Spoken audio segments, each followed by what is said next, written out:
చేతులు లేపండి. దేవుడు మమ్మల్ని అందరిని ఆశీర్వదించండి అని చెప్పండి.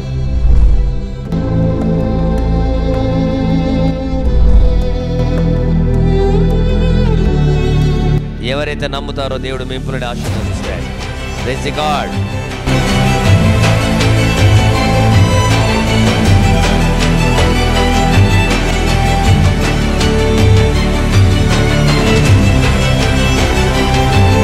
What is the reason?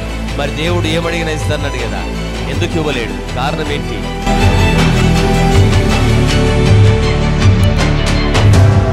ఈరోజు కూడా మీ జీవితంలో మీరు ప్రార్థన చేస్తున్నారు, ఇండ్లలో ప్రభువా ఈ సమస్య పోవాలని ప్రార్థన చేస్తున్నారు. మీరు అడుగుతున్నారు, వాస్తవమే. ఎలాంటి ప్రార్థన చేస్తున్నారు?